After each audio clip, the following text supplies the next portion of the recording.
I don't want to go first. Ellie, you go first. I'm not going first. We're good at this though. Daniel, you start? Yeah, alright then. I'll go first. Okay, so there once was a farmer and he had loads of children, and these kids, they were hard-working kids, you see, because they would do everything they could to look after their mum and dad. They would do everything in their power. All of them except one, and that was the youngest. Now, he loved to draw.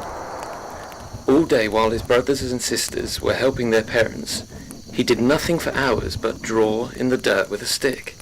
He drew one thing in particular more than anything else. Cats. Cats? Yeah, cats. Cats, cats, cats, and more cats. Small cats, big cats, thin cats, fat cats. Cats, cats, cats. The father asked his son to stop drawing all these cats, but the son kept drawing. So the father brought his son to the priest at the village temple and asked the priest to take his son in. And the priest said, "I will gladly teach him." From then on, the son lived in the temple. The priest gave him lessons in reading and writing. Now, the other students worked hard with their writing, but not him. He did nothing for hours but draw, and what he drew was just one thing: cats. "Boy," the priest told him, "you must stop drawing all these cats. How will you ever learn to be a priest?" "I'm sorry, Honourable Sir. I'll try to stop." And he did try, but whenever he saw one of the temple cats go by, he forgot about his writing and drew another cat. "You will never become a priest," he said sadly. "I'm afraid you're just going to have to leave." And so the boy packed his stuff, got himself ready, but he was afraid to go back home because he knew that his dad was going to be angry with him. But then he remembered that there was a chapel in a village nearby. "Maybe I can stay with the priest there," he said. The son started walking. It was already night when he got to the other village. He climbed the steps to the temple and knocked. There was no answer. He opened the heavy door, and it was all dark inside. So the boy says, "That's strange. Where is everybody?" So what he does is he lights a lantern, and then the room is exposed of all these paper shutters, which are made out of rice. So what does he do? Gets out his pen, his brush, makes some ink, and he starts to draw. And what does he draw? Cats.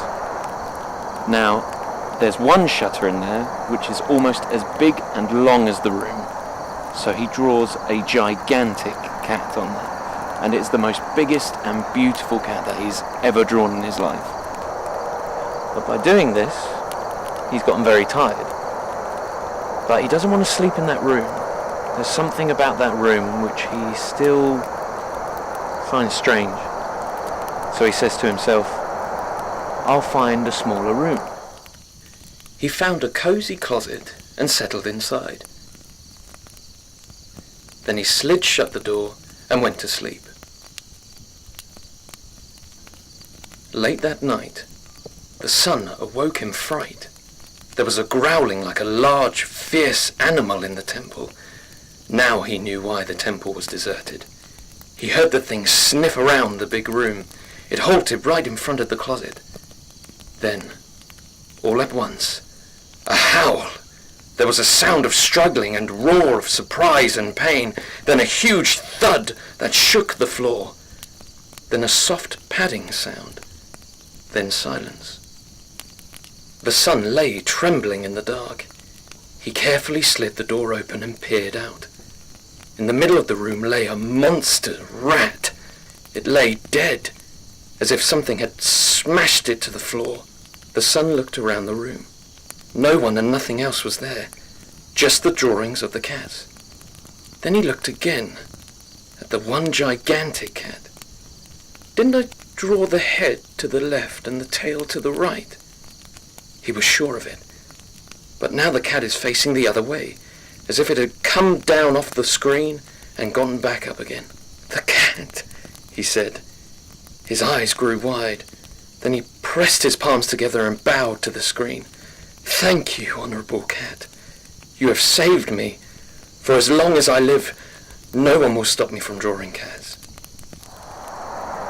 And so, when the villagers found out that this monster rat was dead, the son became a hero. And the priest said that he could stay as long as he wished at the chapel. But he didn't become a priest, and he didn't become a farmer. He became a cat.